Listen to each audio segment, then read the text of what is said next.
Okay, welcome everybody.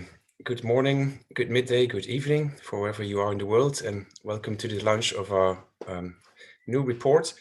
There is a bit of a surprise for everybody. We will do also a second presentation of another report, which is very relevant to this.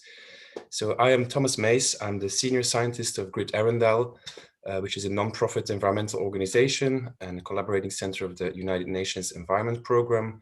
We transform environmental data into innovative science-based products, and we provide capacity building services. So we aim to inform and activate a global audience and motivate decision makers to take positive decisions. So we will, I'll give you a quick rundown. We will start with a presentation of the inventory of global and regional plastic waste initiatives by my colleague Eva Krzyzewska. She's a senior expert in waste and marine litter. That will be followed by the presentation of the report for which you all attend this webinar, which is exploring the options of a new global agreement on marine plastic pollution. This will be presented by Torbjörn Graf Hugo, and he will be supported by one of his other co-authors, Magnus Rowold, for further questions if necessary. We then move into a panel discussion. There will be a series of questions, and at the moment we have 3 panel members. One of them is Nicole Wienrich from the research. She's a research associate at IASS in Potsdam. We've got Asha Challenger, which is a lead negotiator for the Oceans Alliance of Small Island States, and she's also a member of the permanent mission of Antigua and Barbuda to the United Nations. And then the third party will be Dr. Saliu Sanko, who is a professor at the University of Sierra Leone, but also one of the UNEP AHEC representatives. If there is time for questions, we might do a small session on questions, but it might be a bit short for that. If not, we'll move on to the summary and the closing remarks, and these will be given by the senior advisor at the Norwegian Ministry, Ingeborg Mork-Knudsen. So with this, I will open the floor for the first speaker, which is Eva Krzyzewska, and she will present us her report. Thank you. Thank you very much, Thomas. I'll try to share my screen because I got a short presentation for everyone. And here you are. I hope that you see my screen. And thank you very much for giving me this opportunity. Our knowledge of plastic waste is increasing. So does the number of initiatives. But can we solve the plastic crisis? There is a common view that plastic crises are embedded in weak waste management practices, and developing economies should be a focus of the action. While some of these findings are correct, others are closer of being a myth rather than a truth. Speaking about the plastic waste at global level, the first entrance point is the Basel Convention, being the only globally binding multilateral environmental agreement that covers waste management issues. The Plastic Waste Partnership, established by the Conference of the Parties in 2019, got a task to map out existing initiatives on plastic waste and see where the activities are lagging and where cooperation is possible. GRID-Arendal invested time to look into plastic waste initiatives, and this report is a summary of that work. We have examined a sample of 60 global and 37 regional initiatives. Each of the initiatives was closer looked at by analyzing who is the lead organization, what initiative is covering, when they have started, why and where they are operating. The majority of the global initiatives were established recently, only with some 80 initiatives before 2015. This correlates with increased knowledge and also the global discussion facilitated by United Nations Environmental Program, Environmental Assembly, and of course their resolutions.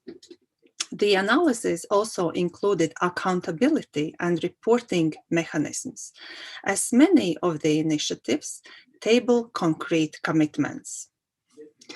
The global initiatives, which operate in multiple countries, are often led by intergovernmental organizations and non-governmental organizations, and focuses on strengthening waste operational capacities, awareness raising, and education. Very similar picture appears when we look at regional initiatives.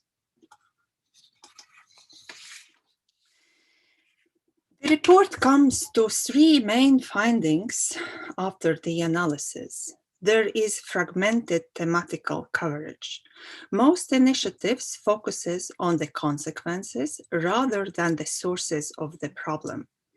Those are being waste management and consumer participation, such as cleanups, awareness raising, and quite a lot of communication. The initiatives skip the sources of the problem, which is mostly linked to upstream of the plastic product production.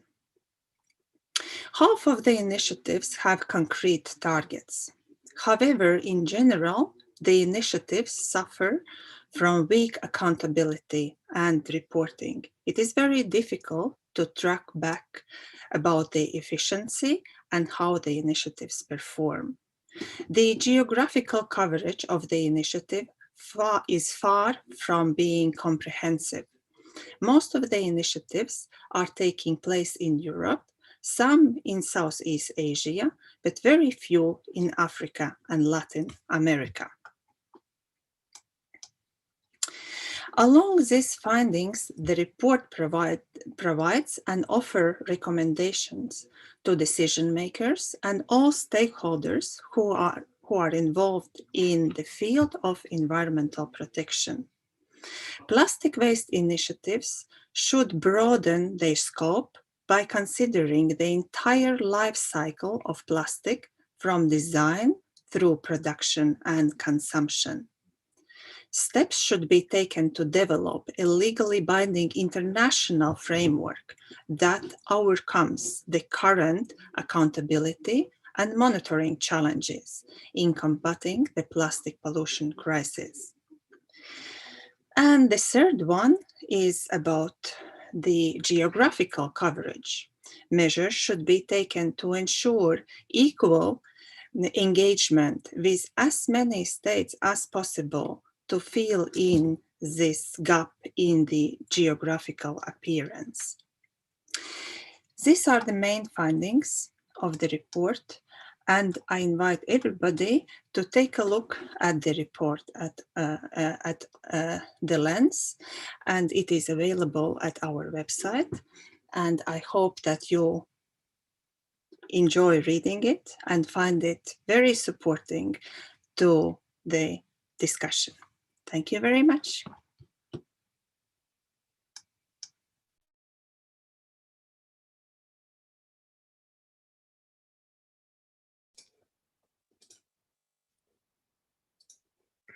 Thank you very much, Jeva, for that overview. It will be very useful, I'm guessing, for the second part of this presentation, where we talk about the potential options for a global agreement. And so it's good to hear there's a lot of activities ongoing, and it's good that we have a nice overview from this. So with this, I pass the word to the next speaker, which is Torbjörn. Torbjörn, the floor is yours.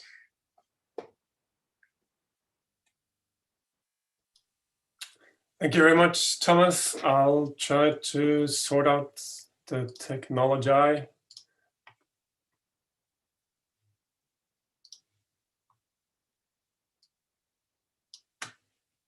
Almost there. Yes, we can see it. Okay, thanks. And thanks to everyone who's listening in, and to GRID for organizing this. I'll try as best as I can to provide a brief summary of this report. And I do doubt I can do it justice in just 10 minutes, but that's of course just a sneaky way of encouraging you all to read the full report. But let's give it a try.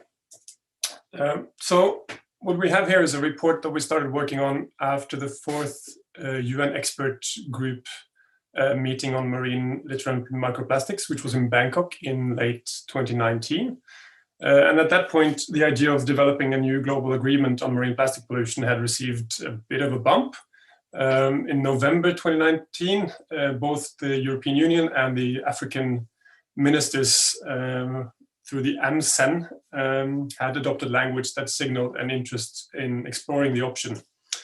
So we thought perhaps it would be useful to write a report about this issue, not because we wanted to produce specific recommendations or propose elements for a new treaty, which others have done, but basically to serve as a guide for interested experts and stakeholders. What is this all about? And hence the sort of subtitle here, a guide to the issues.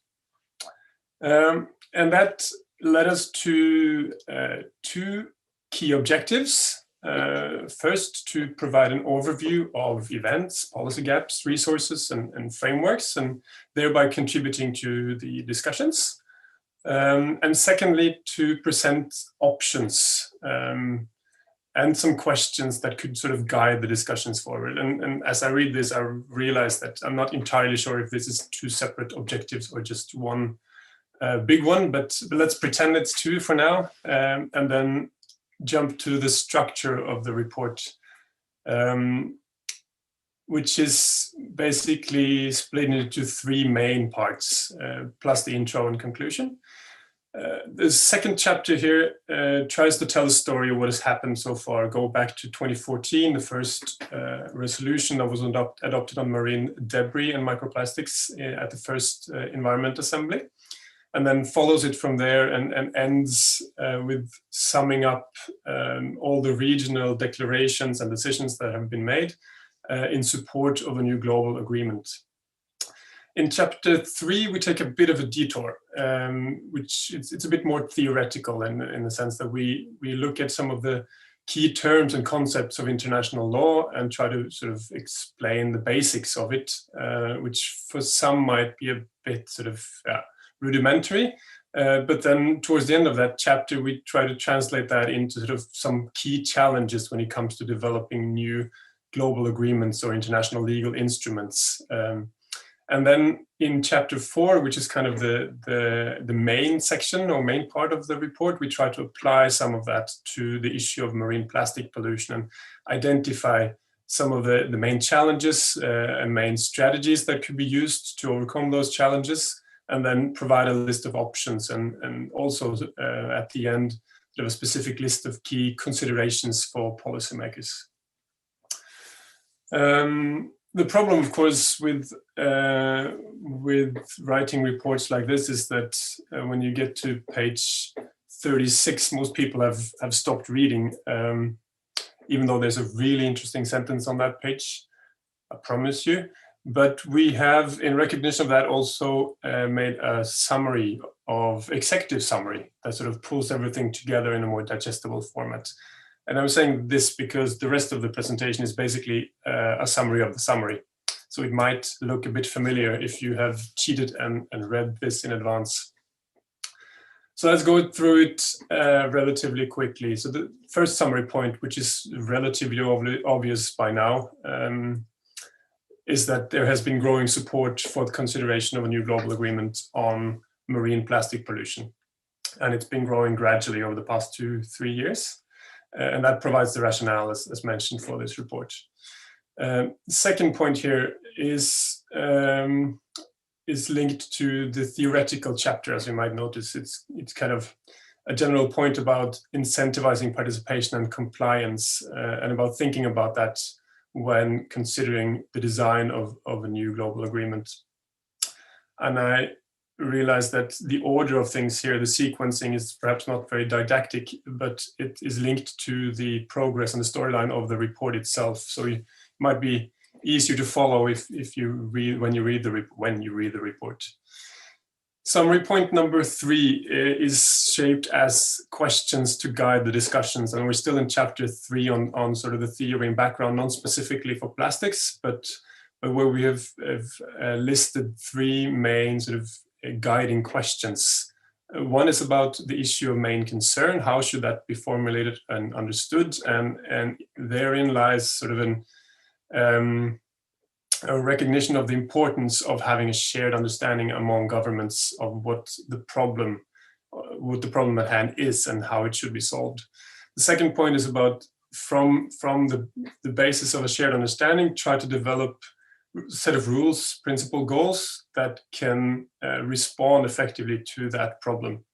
And the third question is about the supporting provisions and everything you need around that in order to enable governments and catalyze implementation of those rules, goals, and principles. Fourth point is specifically on plastic, and it's about the framing of the issue, which was the first point on the previous list, where we basically state that the issue as it has been framed in the context of the UN Environment Assembly, it's been as a marine plastic pollution issue. And then over the past year or two, there's been signals from different corners of the world and different people that perhaps marine should not be included in that term, and maybe it should be all plastic pollution. And of course, you could pull that in different directions. Some have also suggested that it shouldn't be just plastic; it should be all marine litter. And then, if you take it one step further, you could have all land-based sources of pollution. And then you have the thematic framing of what is called the GPA, the Global Program of Action for the Prevention of Pollution of the Ocean, or something like that, from land-based sources. All this to say that the framing and the how the problem is defined is relatively important in order to sort of delineate the scope of what should be included in the treaty or in the agreement or not.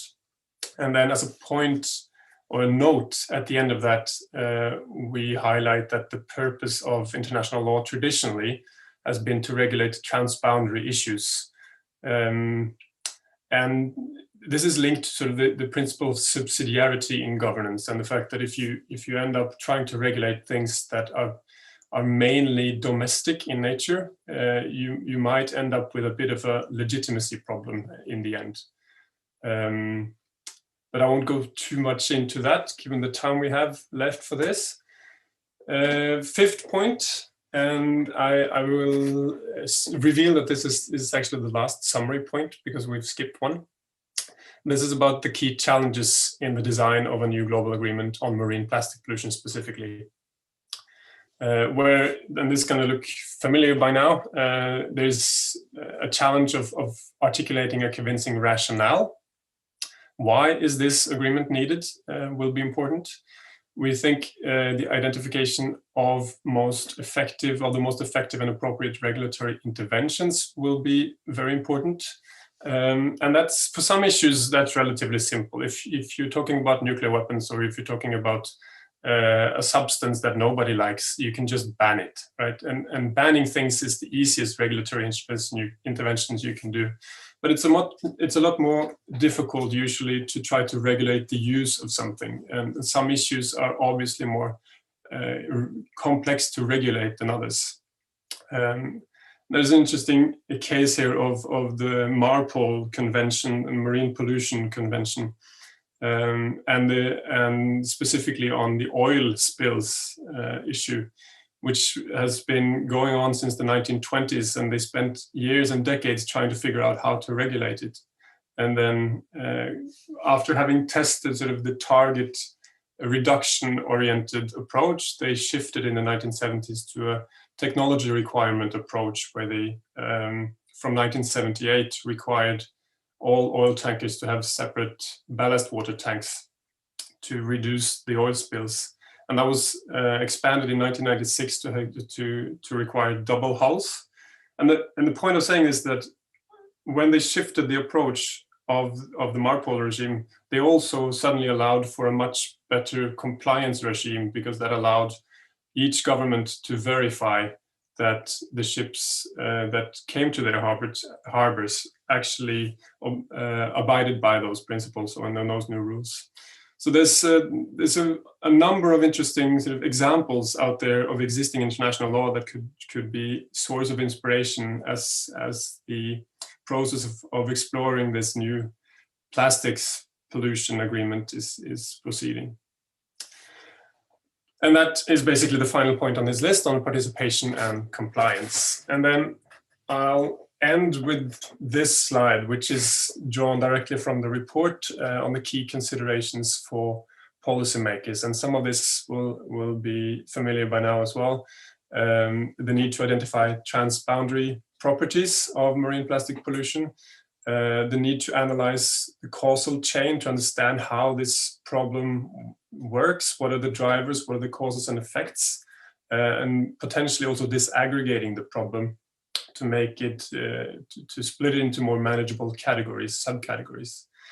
Third point, trying to assess the core provisions with a view to cost efficiency and ease of implementation. Some measures will be possible to implement in a small country with a high technology infrastructure, whereas it will be very difficult to implement in rural areas in other parts of the world.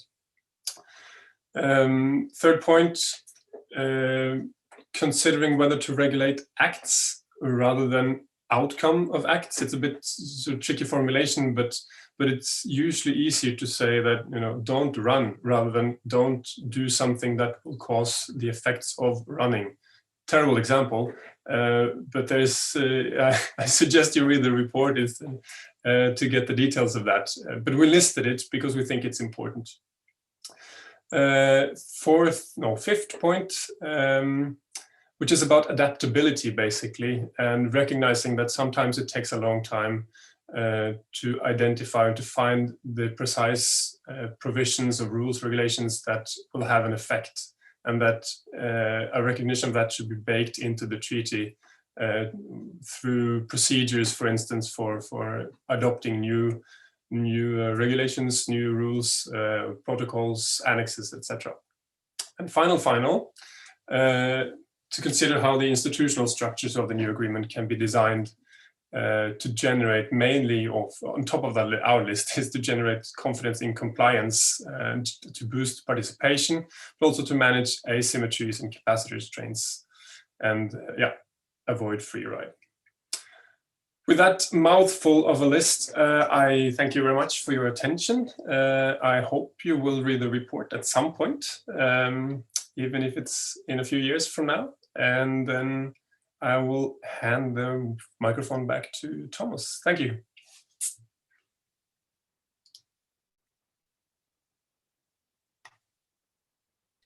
Thank you, Thorbjørn, for this very condensed version of our report. I know it wasn't very easy to present everything in 10 minutes or 15 minutes. There is a lot of information in there. So as Thorbjørn already said, it would be great if you could all have a read through at your convenience. We will move to the panel session now, and I'll reintroduce my panel members quickly again. So we got Nicole Wienrich from IASS in Potsdam. We've got Asha Challenger, who's the lead negotiator for the Oceans Alliance of Small Island States. And we've got Dr. Sanko, who's a professor at the University of Sierra Leone and a representative of the AHEC meetings at UNEP. So if my panel members could please take a seat, then we can start with some of the first questions. And the first question will be for Asha. Hearing that there is a lot of activity ongoing and that there is quite some momentum, maybe you could highlight some of the issues you identified in the short term. So what do you think is missing to move actually forwards, or what are some of the first things we should address? Asha? Good morning, good afternoon, everyone. And thank you so much for inviting us to this very, to participate in this event. The two presentations have been very, very interesting, and we would we'll definitely be looking into some of those ideas and recommendations.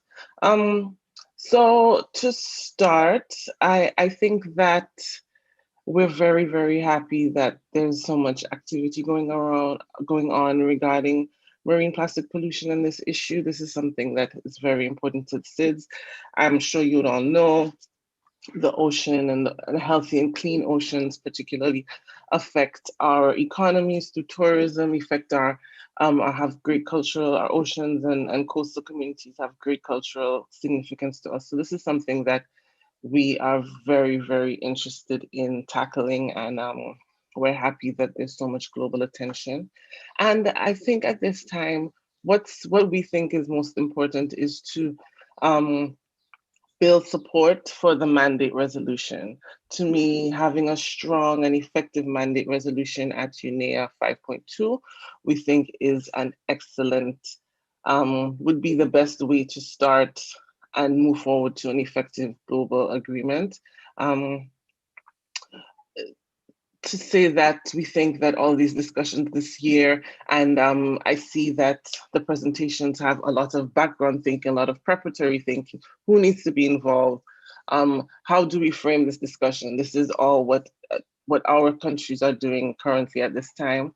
And we have 3 questions that we are kind of thinking through that I want to sort of present here. And the first one is about the international goal and objective of the potential agreement. And the last presentation touched on that. What are the elements of the plastic pollution problem that we need to solve at the international level? And I really liked your small discussion there on the transboundary issue. That's something that I'm particularly interested in hearing more about. How do we take a lot of the regional action and extrapolate it into an effective international regime to address this problem? Another thing that we think is important right now is to build upon the AHEG Forest Chair's summary, and what are the particular policy options at a general level that the international community should be taking forward. And we know that there are quite a few options presented, quite a few things on a menu. So we're thinking through all of those and figuring out which one of those best suit the problem, will find the best, the most support internationally and politically, and how we can push those forward and present them in a mandate resolution. And it's also very important for us to considering the options. Who are the actors that need to be engaged in this discussion? For example, private sectors and local, regional, and governments. And we know that in a lot of our communities, what we've been doing so far, which is the waste management, has been handled at more local government levels. We need to ensure that they have say in that aspect of this. We need to ensure that those regional government, those local governments and stakeholders, there may be private sectors involved in that they are part of this discussion too. So that's kind of where we're thinking through and how we want to pour that all into an effective mandate resolution. So we think that these questions, once the discussions are inclusive, can strengthen the consensus, not only for what we know is a growing need for action, but also to provide much needed clarity on the positions of all states on these issues. And we know that there are we all don't agree on the ideal entry point or the ideal focus, and we're still working through that. And we think that there are some events this year. I do know that there's a ministerial being led by Germany, Nicaragua, Ghana, and Germany, Ecuador, Ghana, and Vietnam that we're participating in, and we hope to tease through a lot of these questions in that. In those processes that actually start at the end of this month and lead into a high-level meeting in September. So we're looking forward to having those discussions. And another thing that we're thinking through is that the plastic problem is quite unique in that it's kind of touched on in many overlapping areas of international law, but nothing specifically addresses this problem. So we think that we have a unique opportunity to fill those gaps and hopefully future-proof and build upon it for future generations. So that's where we think we should start. Just to wrap it up, we need to think about all these things as we pour it into an effective mandate resolution. And we hope that that can happen next year at UNIA 5.2. That's what we're working towards. We're doing significant amount of capacity building within AOC states so that we can actively engage, we can bring all our stakeholders to the table, and that we can come out with what we think is the mandate resolution that we all need, and then lead that into negotiations for a global agreement. Thank you. Thank you. Thank you very much, Aisha. That was a very complete and a very detailed answer. I enjoyed a lot of it, and I do think that that collective ownership will improve the uptake. Nicole, then, you have recently produced a report which was called Stronger Together. It more looked at some of the regional approaches and what was already in place. So I was wondering if you could tell us a bit more how you see these ongoing regional activities align with a future global agreement, and what we could maybe learn from existing events or agreements that have happened in that sense. Nicole, the floor is yours. Yes, thank you for the question, Thomas, and thank you also for inviting me to join this event. And I also think, the reports you shortly presented today really highlight some of the key considerations that need to be taken into account when moving towards a new global agreement. And with regards to the regional level, I would first like to stress that there's really a wealth of important activities being carried out by different institutions at the regional level, and which are definitely taken into account when developing and implementing a new global agreement. And in our recently published report, we looked specifically into the efforts by regional seas conventions and action plans, LME projects, regional fisheries bodies, and regional economic organizations in addressing marine plastic pollution. And the activities these instruments engage in relate, for example, to monitoring and reporting, to conducting regional assessments, to the development of regional marine litter action plans, to capacity building and training, research, and importantly also to bringing together stakeholders from different sectors across the region.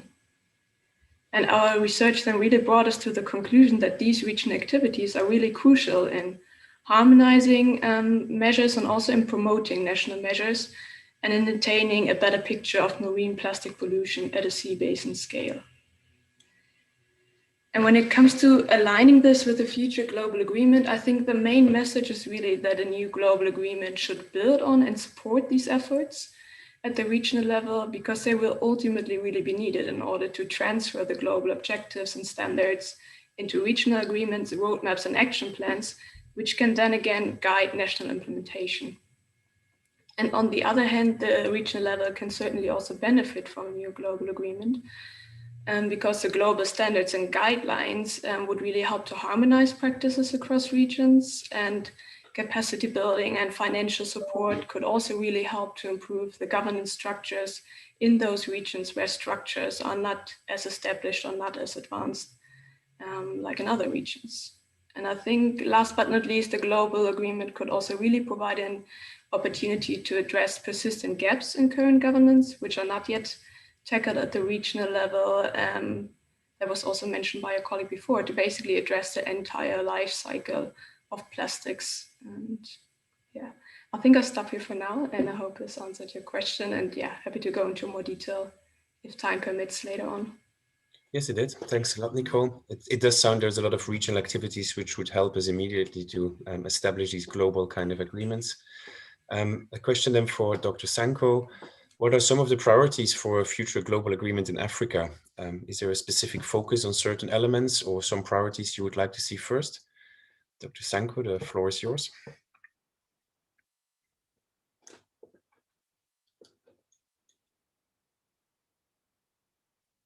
Do we still have Dr. Sanko online? I think you're muted, Dr. Sanko. Yeah. Thank you, Thomas. Appreciate being asked to be part of this very important discussion.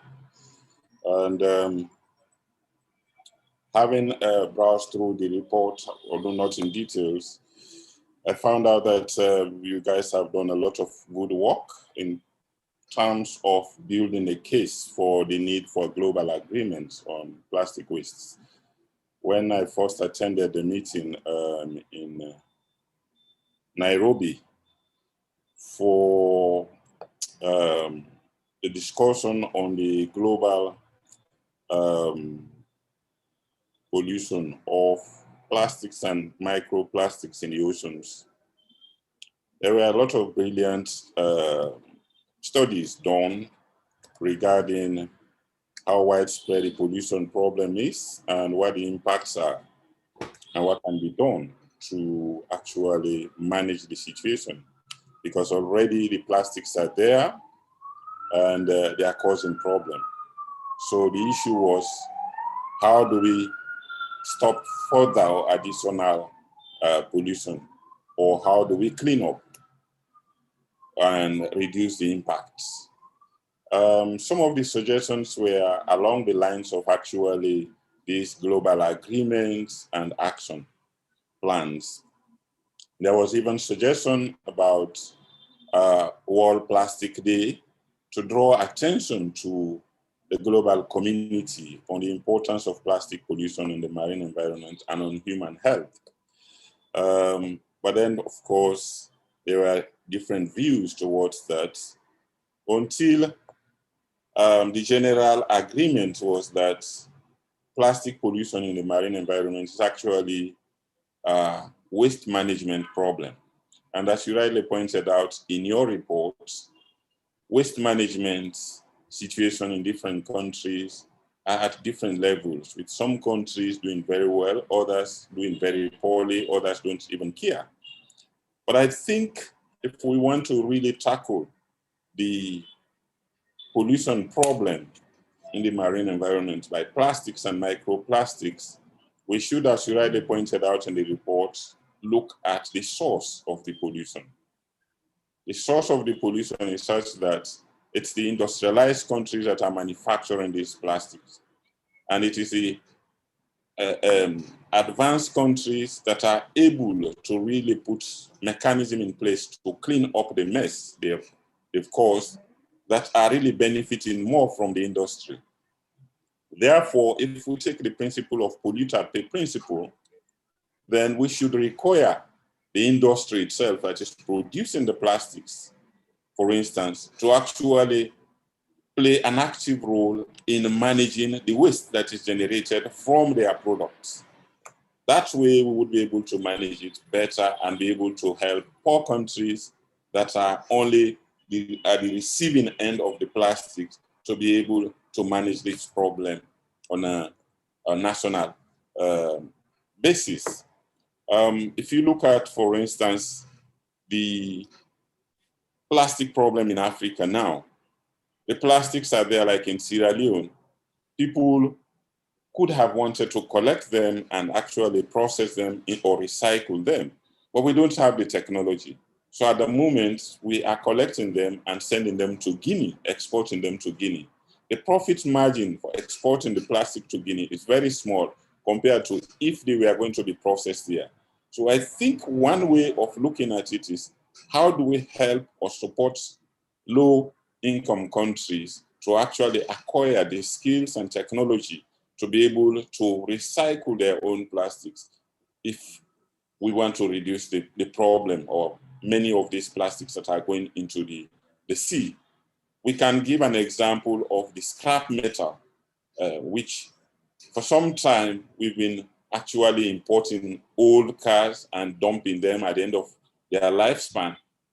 But when the scrap metal business came online, a lot of people now are collecting, digging up all the scrap metals that were in dumping grounds and actually selling them back to the scrap metal industry to make sure that the whole place is cleaned up.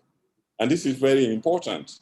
If we do the same thing for the plastics, instead of making new ones, we try to recycle what is already there, then there will be some kind of incentive for people to collect all the waste plastics and preventing them from going into the sea. I was involved in a recent project developing a concept of actually, because we have African countries that do not produce enough plastic waste to support an industry, a land-based industry that can work for 365 days a year, 24/7, and make a profit out of recycling plastic.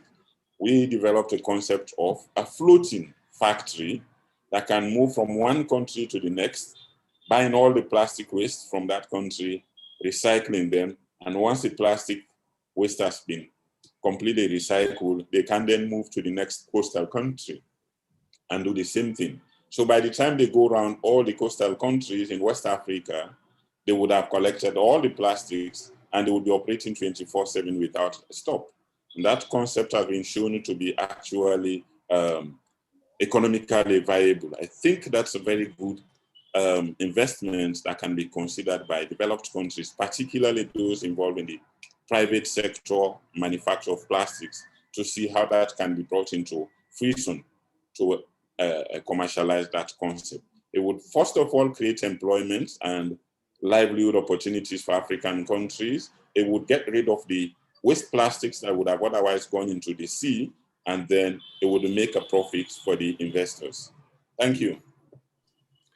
Thank you very much, Dr. Sanko. I think it's a very good idea to improve waste management if we want to reduce inputs. And I also like the aspect of bringing in industry or creating more value to these products to reduce the waste streams. I was going to ask Asha if she had similar priorities in these small island developing states. Do you see same kind of issues occurring, or is it a total different perspective, Asha?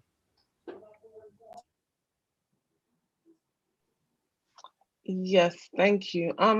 So essentially, we have been focusing on this challenge as more of a waste management challenge and building out from there. Similarly to, I don't have concrete examples as Dr. Sanko mentioned of, but we've in general done, there are quite a few single-use plastic bans, and cleanup efforts, those sorts of things. And but we do so as we sit, we are currently considering and thinking out and teasing through what the life cycle approach would mean for SIDS. And to be honest, we don't know as yet. We're still doing an assessment of plastic production within SIDS, and how if the discussion goes through, industry and having requirements on those, how that will affect SIDS. We do know. So we're still honestly, we're still teasing through that. We welcome the discussion. It's been a good learning exercise and definitely something where we're building upon our knowledge base on.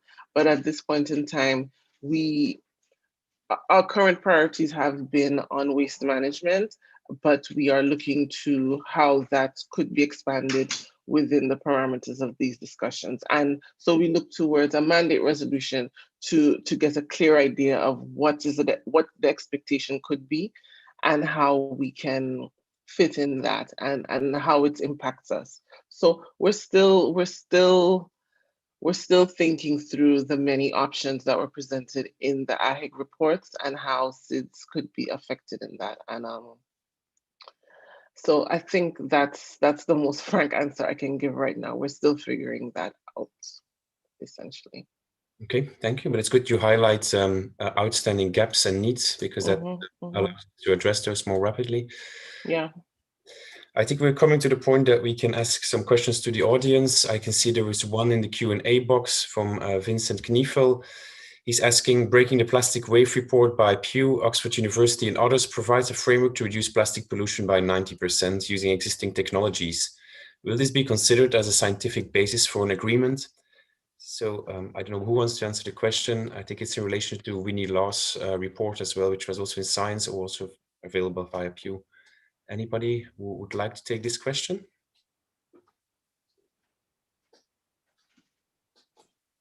If not, then I can probably answer it. Question again, please. Yes, Dr. Sanko. Can you repeat the question, please? Oh, so they're asking if the Breaking the Plastic Wave report from Pew was going to take into account. So they have come up with different scenarios on how to address reductions. And so they're asking if we will use this as a scientific basis for an agreement. I don't know if you want to answer the question.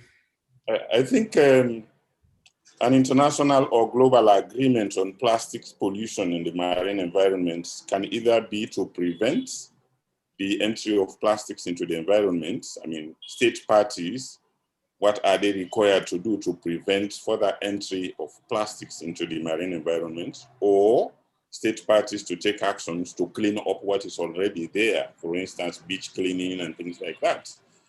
Or maybe also do an assessment of where they think plastics are coming from and try to point that or report that out to the global structure that would be set up for this kind of agreement.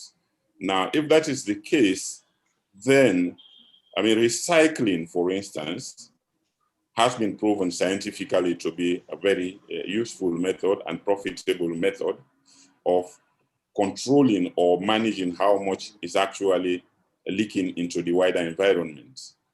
That could be one method as to how to achieve the agreed levels. For instance, in the Paris Agreement, they encourage state parties to limit or reduce the emissions to a certain level.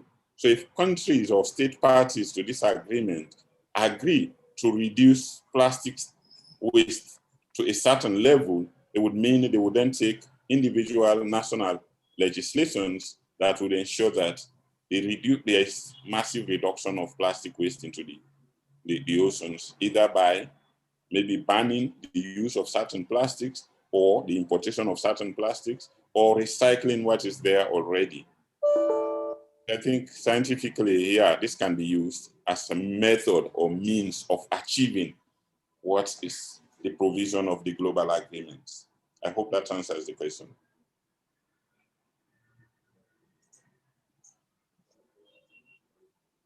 Hello?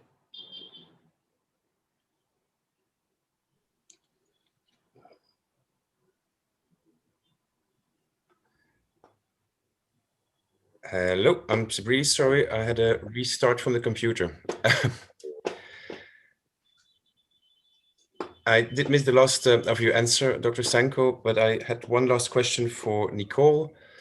I was wondering, with your background in governance structures, if you could give us an overview of maybe some of the critical points we should take into account if we think about a global agreement. So what can we learn from existing stuff?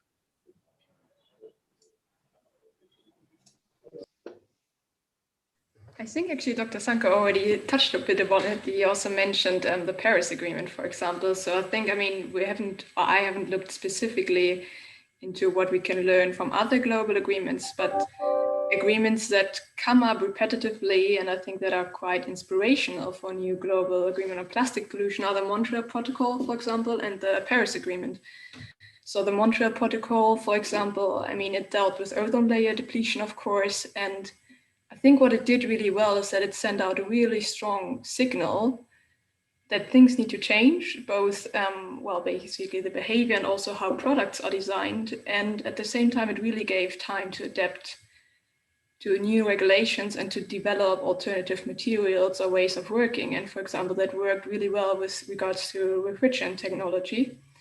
And I think in a similar manner with plastic pollution, while it is, you know, certainly more complex, a new global agreement may introduce a ban on plastic products, which might either focus, you know, on certain types of plastic based on their chemical composition, or in certain uses of plastic. So, for example, the single-use plastics, or a mix of both.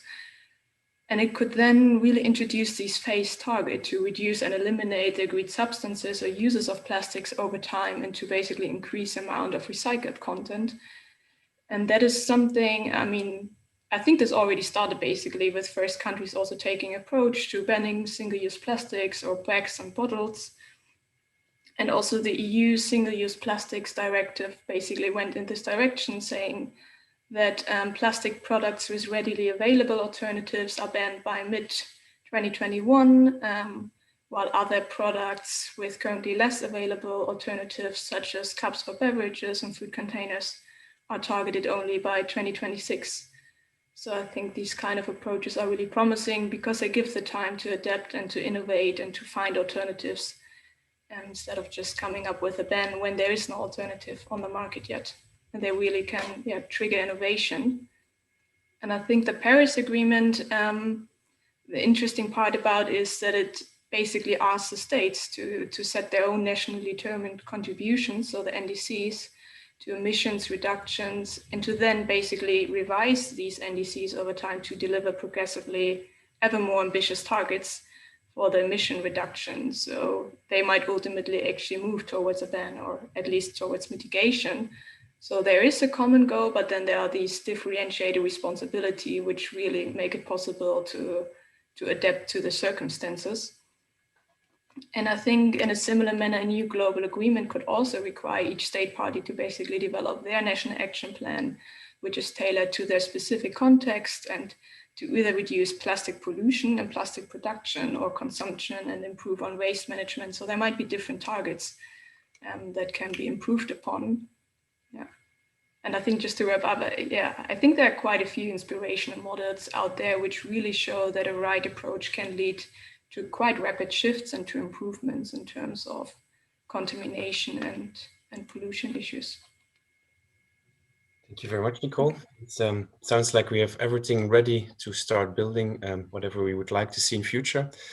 This has led us to the end of our discussions, and so I would like to give the word to my esteemed colleague at the Norwegian Ministry of Climate and Environment, Ingeborg Mo-Knudsen, to give us a final closing remarks. Ingeborg, the floor is yours. Thank you very much, Thomas, and let me extend my great thanks to GRID-Arendal for hosting this launch today and also for preparing these two very interesting reports that we have just had a short snapshot of today, but that will be available for everyone to dig into and consider in detail. And also thanks to our esteemed panelists for sharing their insights and thoughts. And what it is quite clear is that no one country can deal with this issue single-handedly, and that we are fully dependent on effective and good global cooperation. And I think the presentations that we have heard today have given us a lot of snaps of what we need to consider when we start actually exploring the details of a new global agreement. What are the things we need to keep in mind and be careful of when we design this agreement to be a useful tool for all countries that want to take ambitious action to address marine plastic litter, marine plastic pollution, or plastic pollution in the more broader sense. And in Norway, we are currently revising our national plastic strategy that will be launched hopefully in a few weeks' time. And we have encountered a number of these challenges and questions that we heard identified today when we say, how do we address the whole life cycle of plastics? What does that actually mean in practical terms? And what are the policies, the tools, and the measures that are available? And as mentioned by Nicole, we do also think that this could be an important implementation mechanism for countries in the new global agreement. So hopefully the national plastic strategy will be an inspiration to other colleagues as well. And it is very encouraging to see all these countries, stakeholders, private sector actors stepping up now since we met in Bangkok in 2019, speaking out in favor of a new global agreement as the most effective global option to proceed with. And as we heard from Jeve's presentation, there has been so many initiatives popping up literally left, right, and center on a regional level, on a global level, but we do currently not know whether these initiatives are pulling us in the right direction or whether we are on a positive trend. And that clearly shows that even after some almost, roughly speaking, 10 years since the Rio +20 summit, we do not have a framework for cooperation on a global level. We do not have an agreement on how to measure progress and report on the activities that we have committed to do, which I think are essential components of a new global agreement. And I think it is also very encouraging to hear from Dr. Sanko, from Nicole and Asha on their different perspectives on what we need to consider when we develop a new global agreement. As we heard from Asha, there will be the first ever ministerial conference on marine plastic litter and plastic pollution hosted this September. And hopefully that will provide us a platform to discuss these very concrete elements that could be form a new global agreement in that event. The Nordic Council of Ministers, that is our regional cooperation mechanism, has also been instrumental in supporting this global policy discussion by providing reports and generating more knowledge to inform the discussions that we need to have. You're probably all aware of the Nordic report that was launched last year, looking into the possible elements of a new global agreement, written by Dr. Karen Raubenheimer and Nico Urho. And more recently, the report was prepared by Adelphi, looking into how to strengthen the scientific and evidence base to inform policymaking, also as part of a new global agreement. So we're now trying to break down these various elements into more concrete components. And the next report that we will look into now is how we can engage the private sector in the new agreement and what could be possible requirements or criteria for plastic products that could form part of the agreement. So I welcome you all to visit GRID-Arendal's webpage, marinelitterhub.com, where you can find all this material published, and please use it and read it, share it, and be informed. And it is also the ambition of the Norwegian government that the next session of the United Nations Environment Assembly will adopt a decision to launch an intergovernmental negotiation committee, as we heard from Asha, this mandate resolution that has the aim of preparing a legally binding global agreement, and that we will use the next months we have before that milestone to discuss what are the questions of what such an agreement should include in order to be an effective tool moving forward. So I welcome these two reports that we have heard about today as contributions to that global policy discussion. And without further ado, I would like to thank you all and look forward to seeing you all soon again to continue these very engaging discussions. Have an excellent rest of the morning, afternoon, or evening, wherever you are. Thank you very much. Thank you, Ingeborg, and we hope to see you soon. Bye-bye. Thank you. Bye-bye. Bye, Thomas.